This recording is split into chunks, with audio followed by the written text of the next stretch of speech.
आऊज़ुबिल्लाहि मिनश्शैतानिर्रजीम बिस्मिल्लाहिर्रहमानिर्रहीम। मेरा नाम वाजिद नईम है और अजीज तलबा और तालिबात, आज के इस ऑनलाइन लेक्चर में मैं आपको खुशामदीद कहता हूं और उम्मीद करता हूं कि आप लोगों ने मेरा कल वाला लेक्चर समाअत किया होगा, जो शेरी इस्तिलाहात में से चंद अहम और मारूफ इस्तिलाहात और उसके साथ साथ चंद मारूफ असनाफे सखुन पर मुश्तमिल था। अजीज तलबा और तालिबात, आज की इस नशिस्त में आपके निसाब में शामिल 4 शेरी इस्तिलाहात, जिनको फन शारी की इस्तिलाहात भी कहते हैं, मेरी मुराद मतला, मक्ता, रदीफ और काफिया में से 2 इस्तिलाहात के साथ हाजिर खिदमत हूं। अजीज तलबा और तालिबात, आज की नशिस्त में इन इस्तिलाहात में से हम जिन इस्तिलाहात पर बात करेंगे उनमें से काफिया और रदीफ है।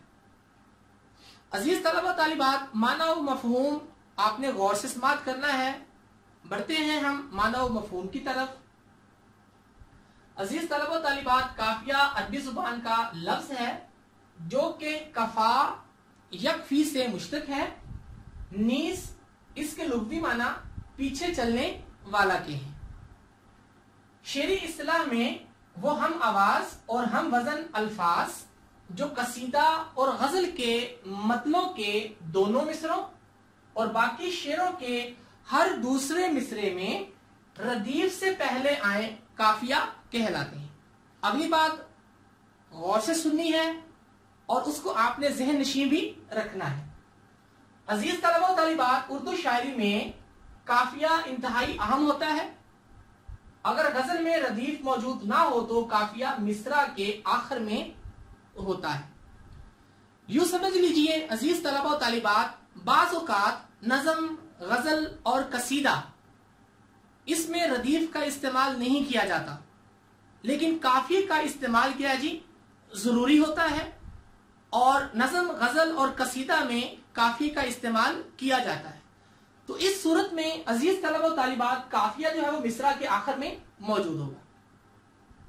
इसी के साथ अजीज तलबा और तालिबात, काफिये की इस तारीफ को अगर हम गौर से देखें तो 3 बातें जो है वो ऐसी हैं जिनका जानना या जिनको ज़हन-नशीं रखना आपके लिए क्या जी इंतहाई अहम और जरूरी है, ताकि आप बेहतर अंदाज से शेर में मौजूद काफिया अल्फाज की निशानदेही कर सकें।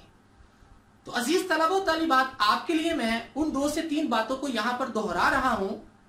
आपने उनको गौर से सुनना भी है और उसके साथ साथ आपने उनको ज़हन नशीं रखना भी है। तो अजीज तलबा और तालिबात, शेर में मौजूद काफिया अल्फाज हम आवाज भी होंगे, हम वजन भी होंगे। ये एक बात आपने ज़हन-नशीं रखनी है, यानी कि काफिया की जब भी आपने निशानदेही करनी है तो वो अल्फाज हम आवाज भी होंगे और उसके साथ साथ हम वजन भी होंगे। दूसरी बात जो आपने ज़हन-नशीं रखनी बेटा, वो ये है कि कसीदा और गजल के दोनों मिसरों में, कसीदा और गजल के दोनों मिसरों में काफिया क्या जी दोहराया जाएगा, बशर्ते के वो शेर मतले का हो। फिर इसको समाअत कर लें, यानी कि काफिया कसीदा और गजल के दोनों मिसरों में मौजूद होगा, बशर्ते के वो शेर किसका हो, मतला का हो, क्योंकि मतले के लिए शर्त है कि उसके दोनों मिसरों में क्या जी काफिया होगा। तीसरी बात जो आपने ज़हन-नशीं रखनी है वो ये है, क्योंकि काफिया का इस्तेमाल फिर नज़म, गजल और कसीदा के साथ साथ चलता रहता है, लेकिन काफिया फिर कहां इस्तेमाल होता है, इसको गौर से सुनना है बेटा आप लोगों ने।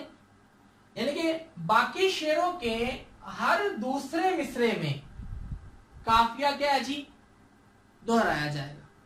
पहले मिसरे में नहीं होगा, दूसरे मिसरे में काफिया क्या है जी दोहराया जाएगा। मतला के दोनों मिसरों में और फिर बाकी अशआर के दूसरे मिसरे में काफिया क्या है जी दोहराया जाएगा।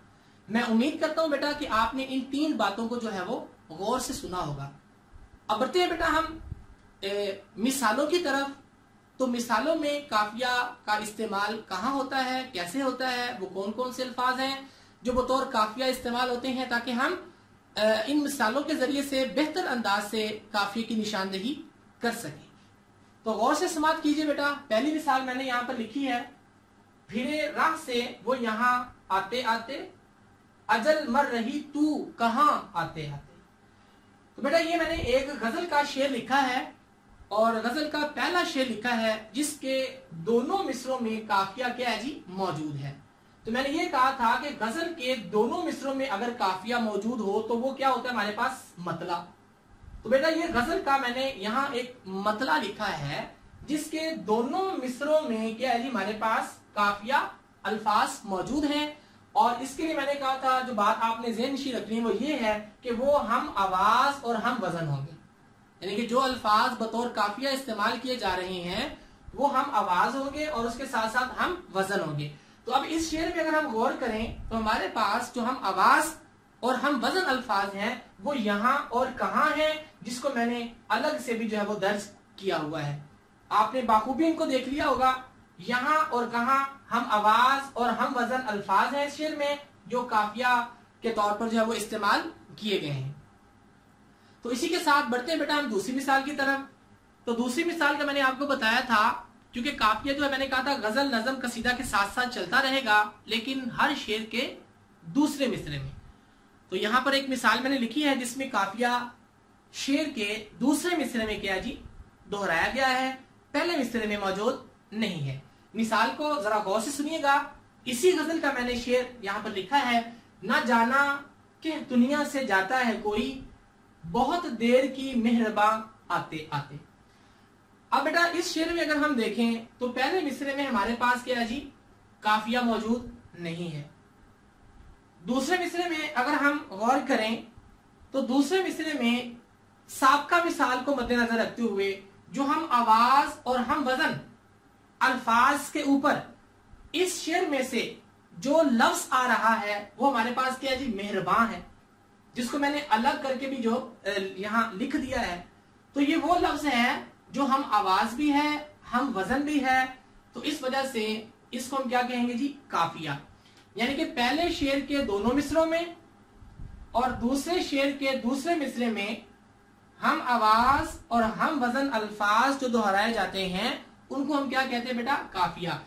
यहाँ कहाँ और मेहरबान ये वो अल्फाज हैं जो हम आवाज भी हैं और हम वजन भी हैं। इसी के साथ बेटा बढ़ते हैं तीसरी मिसाल की तरफ। और तीसरी मिसाल जो है वो कुछ यूं है, मैंने आपको बताया था बेटा कि बाज़ औक़ात ऐसा होता है कि नज़म, गजल और कसीदा में रदीफ का इस्तेमाल नहीं होता लेकिन काफी का इस्तेमाल होता है। लेकिन काफिया भी कहाँ होता है, आखिर पर। ये एक मिसाल आपके सामने बयान कर रहा हूं जिसमें रदीफ मौजूद नहीं है लेकिन काफिया मिसरों के आखिर में क्या है जी, मौजूद है। इसको जरा गौर से समाप्त कर लें। एक ही सफ में खड़े हो गए महमूदो अय्यास, ना कोई बंदा रहा ना कोई बंदा नवाज। तो बेटा ये वो शेर है जिसमें रदीफ मौजूद नहीं है लेकिन काफिया मौजूद है। और वो काफिया कहाँ है, मिसरे के आखिर में। तो निशानदेही अगर हम करना चाहें तो हम यूं कर सकते हैं, क्योंकि हमने कहा था हम आवाज और हम वजन अल्फाज जो है वो काफिया होंगे। तो इस शेर में अगर देखें हम आवाज और हम वजन, चूंकि रदीफ मौजूद नहीं है, काफिया एंड पे है। और फन शायरी की ये जो इस्तिलाह काफिया जो है बेटा ये हमेशा शेर के आखिर में होता है जी, अगर रदीफ मौजूद ना हो तो। अगर रदीफ मौजूद है तो आखिर पर रदीफ होगी और उससे पहले जो अल्फाज होंगे वो क्या होंगे जी, काफिया। तो चूंकि यहाँ पर हमारे पास रदीफ मौजूद नहीं है तो इस वजह से हमने यहाँ पर एक कंडीशन पढ़ी थी उर्दू शायरी के हवाले से कि काफिया जो है वो इंतहाई अहम होता है। अगर गजल में रदीफ मौजूद ना हो तो काफिया मिसरे के आखिर में होगा। तो अब ये शेर वो है जिसमें रदीफ मौजूद नहीं है लेकिन काफिया मौजूद है, लेकिन वो मिसरों के आखिर पर मौजूद है। यानी कि हम आवाज और हम वजन अल्फाज यहाँ पर अय्यास और नवाज बन रहे हैं जो बतौर काफिया इसमें इस्तेमाल किए गए हैं। और शर्त भी हमारी पूरी हो रही है, मिसरे के आखिर में है और उसके साथ साथ रदीफ भी इसमें मौजूद नहीं है। इसके साथ बेटा एक बड़ी अहम बात काफी के हवाले से आपके सामने बयान करना चाहूंगा, उसको भी आप गौर से समाअत कर लें। और यहां बेटा मैंने नोट की शक्ल में लिखा है, वो ये है कि बाज़ औक़ात बेटा अशआर में अगर काफिये से पहले हम आवाज अल्फाज आ जाए तो हम उनको काफिया नहीं कहेंगे। बाज़ औक़ात ऐसा हो जाता है कि मिसरों में हम आवाज अल्फाज जो है वो शायद ले आता है, लेकिन काफिये से पहले ये शर्त है, यहां पर ये आपने गौर से सुनना है, काफिये से पहले हम आवाज अल्फाज अगर आ जाते हैं तो हम उनको काफिया नहीं कहेंगे। मजीद मैंने एक मिसाल लिखी यहां पर, उस मिसाल के जरिए से आप जो है वो बाखूबी समझ जाएंगे कि काफिये से पहले अगर हम आवाज अल्फाज आ जाते हैं तो हम उनको काफिया नहीं कहेंगे। हर लहजा है मोमिन की नई शान नई आन, गुफ्तार में किरदार में अल्लाह की बुरहान। तो बेटा अगर हम इस शेर में काफिया अल्फाज की निशानदेही करें तो काफिया अल्फाज हमारे पास आन और बुरहान है, जो मैंने अलग से यहां लिखे भी हैं, आन और बुरहान। लेकिन पहले मिसरे में अगर हम गौर करें तो इसी वजन पर एक और लफ्ज मौजूद है, यानी कि शान। शान, आन और बुरहान ये वो अल्फाज हैं जो हम आवाज भी हैं और हम वजन भी हैं। लेकिन मैंने ये कहा था कि काफिये से पहले, यानी कि ये काफिया है, इससे पहले फिर काफिया दोहराया गया है, तो काफिये से पहले हम आवाज और हम वजन अगर अल्फाज हो तो हम उसको क्या जी काफिया नहीं कहेंगे। तो इसमें बेटा शान हमारे पास जो है ये काफिया नहीं है। इस शेर में हमारे पास जो काफिया अल्फाज मौजूद हैं वो सिर्फ आन है और बुरहान है। तो मैं उम्मीद करता हूं बेटा कि आपने इन बातों को गौर से जो है वो समाप्त किया होगा। बढ़ते हैं बेटा हम अगली इस्तिलाह की तरफ। तो अगली इस्तिलाह हमारे पास है रदीफ। तो माना मफहूम गौर से समाप्त कीजिएगा। अजीज तलबा तालिबात, रदीफ का लफ्जी मतलब किसी सवार के पीछे बैठने वाला के हैं। इस्तिलाह में वो लफ्ज या अल्फाज जो कसीदा और गजल के मतलों के दोनों मिसरों और बाकी शेरों के हर दूसरे मिसरे में काफिये के बाद बातकरार, हुबहू और हम शक्ल आए रदीफ कहलाते हैं। नीस रदीफ अरबी जुबान का लफ्ज है और इसका माखज रा दाल फा यानी कि रादा फा है। अजीज तलबा तालिबात, काफिये की तरह रदीफ की तारीफ में भी 2 से 3 बातें जो हैं वो ज़हननशीं करने वाली हैं। मैं आपके सामने उन 2 से 3 बातों को दोहरा रहा हूं, आपने उनको ज़हननशीं रखना है ताकि हम बेहतर अंदाज से रदीफ की अशआर में निशानदेही कर सकें। पहला बेटा मैंने ये कहा कि कसीदा और गजल के दोनों मतलों में, कसीदा और गजल के मतलों के दोनों मिसरों में क्या जी रदीफ मौजूद होगी। जैसे मैंने काफिये के हवाले से आपको बताया था कि मतला के दोनों मिसरों में काफिया क्या जी मौजूद होगा। इसी तरह अजीज तलबा तालिबात, कसीदा गजल के मतलों के दोनों मिसरों में क्या जी रदीफ मौजूद होगी। उसके बाद रदीफ भी काफी की तरह नज़म, गजल और कसीदे के साथ साथ चलती है। तो अब हमने ये देखना है कि अब रदीफ का इस्तेमाल कहां पर हो रहा है।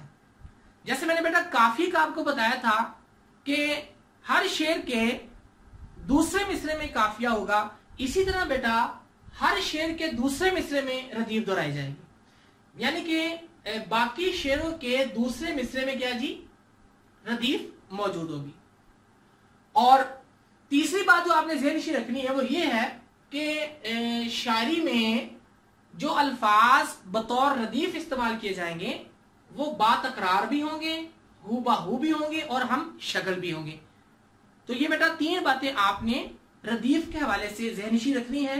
किसी भी शेर में रदीफ की निशानदेही करने से कबल ये 3 बातें जो है वो आपने अपने ज़हननशीं रखनी है। एक क्या जी, कसीदा और गजल के मतलों के दोनों मिसरों में रदीफ मौजूद होगी और उसके साथ साथ बाकी शेरों के हर दूसरे मिसरे में मौजूद होगी। और फिर बातकरार हुबहू और हम शक्ल की सूरत में क्या जी मौजूद होगी। तो बढ़ते हैं बेटा हम मिसालों की तरफ। तो मिसालों से हम मजीद बेहतर अंदाज से रदीफ की जो है वो निशानदेही कर सकते हैं। जरा गौर से समाप्त कीजिएगा। पहला शेर मैंने यहां पर लिखा है जी, असर उसको जरा नहीं होता, रंज राहत फिजा नहीं होता। तो बेटा ये आपके निसाब में शामिल एक गजल में से मैंने शेर लिया है और मतला का शेर है, चूंकि यहां पर हमने लिखा था कसीदा और गजल के मतलों के दोनों मिसलों में। तो ये मतला का एक शेर है और इसके दोनों मिसलों में क्या है जी रदीफ दोहराई जा रही है। और अब हमने रदीफ की बेहतर अंदाज से निशानदेही करने के लिए बातकरार हुबहू और हम शक्ल अल्फाज पर गौर करना है कि इस शेर में कौन से ऐसे अल्फाज हैं जो हुबहू बातकरार और हम शक्ल दोहराए जा रहे हैं। तो बेटा अगर आप गौर से देख रहे हैं तो इस शेर में जो हुबहू बातकरार और हम शक्ल अल्फाज हैं शेर में, वो नहीं होता नहीं होता, जिसको मैंने अलग से भी यहां पर दर्ज किया है, नहीं होता नहीं होता। तो ये वो अल्फाज हैं जो बातकरार भी हैं, हुबहू भी हैं और हम शक्ल भी हैं। तो हुबहू बातकरार हम शक्ल अल्फाज को हम क्या कहेंगे जी रदीफ। उसके बाद बढ़ते हैं बेटा हम दूसरी मिसाल की तरफ। दूसरी मिसाल हमारे पास रदीफ के हवाले से कि दूसरे मिसरे में मौजूद होगी। मिसाल को गौर से देखिएगा। जिक्र अखियार से हुआ मालूम, जिक्र अखियार से हुआ मालूम, हरफे नासिह बुरा नहीं होता।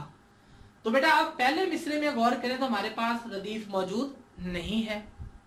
दूसरे मिसरे में गौर करें, साबका मिसाल को मद्देनजर रखते हुए बातकरार हुबहू हम शक्ल जो इस शेर में अल्फाज दोहराए जा रहे हैं वो क्या है जी नहीं होता। उसको मैंने अलग करके भी लिखा है नहीं होता, यानी कि पहले मिसरे में दोनों, पहले शेर में दोनों मिसरों में नहीं होता के अल्फाज बतौर रदीफ इस्तेमाल हुए हैं। दूसरे शेर के दूसरे मिसरे में जो बातकरार हुबहू और हम शक्ल अल्फाज दोहराए जा रहे हैं वो क्या है जी नहीं होता की है।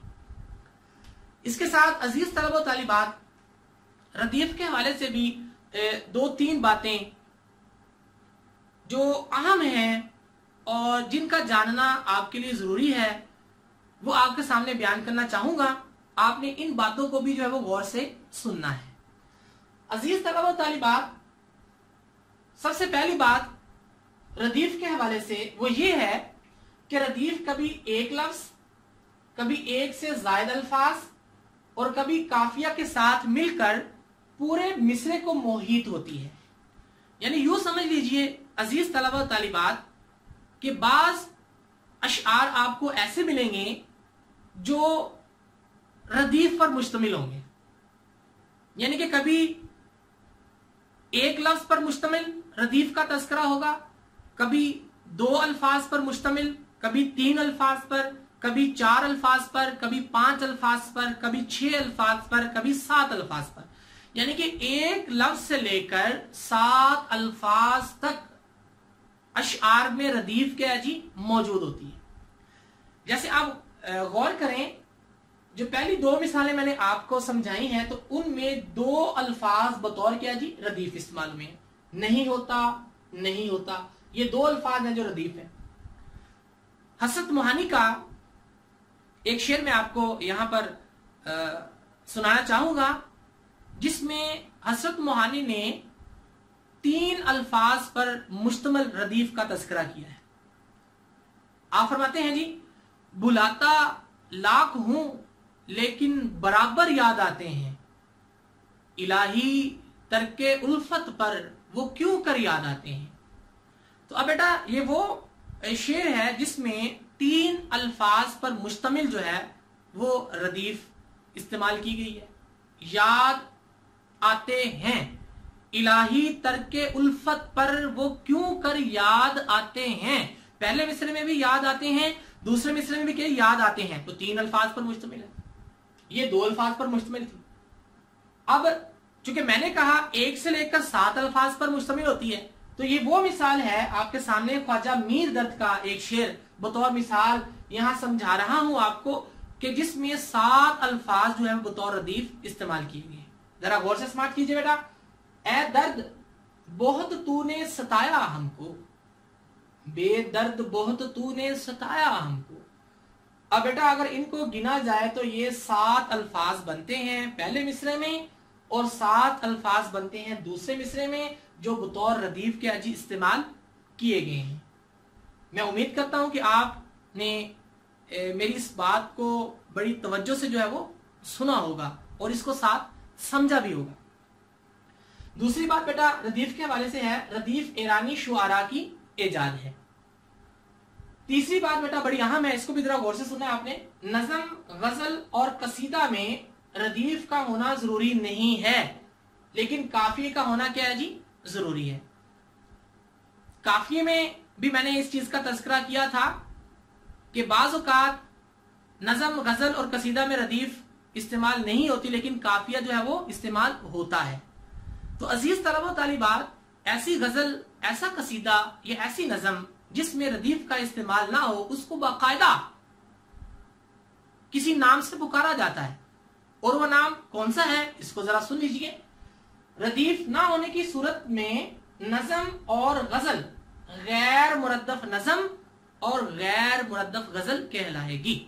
यानी कि वो नज़म या वो गजल जिसमें रदीफ का इस्तेमाल नहीं किया जा रहा, वो नज़म हमारे पास क्या होगी, गैर मुरद्दफ नज़म होगी, और वो गजल भी हमारे पास क्या जी, गैर मुरद्दफ गजल होगी। और अगर रदीफ का इस्तेमाल है तो उसको हम मुरद्दफ नज़म और मुरद्दफ गजल कहेंगे। तो अजीज तलबा और तालिबात, मैं उम्मीद करता हूं कि फन शायरी की इस्तिलाहात में से जो आज के लेक्चर में 2 इस्तिलाहात मैंने आपके सामने बयान की हैं, आपने इनको गौर से सुना होगा। इंशाअल्लाह अजीज तलबा और तालिबात, अगले लेक्चर में बकिया 2 इस्तिलाहात यानी कि मतला और मक्ता के साथ आपके सामने हाजिर खिदमत होगा। इसी के साथ ही मुझे इजाजत दीजिए। अस्सलाम वालेकुम।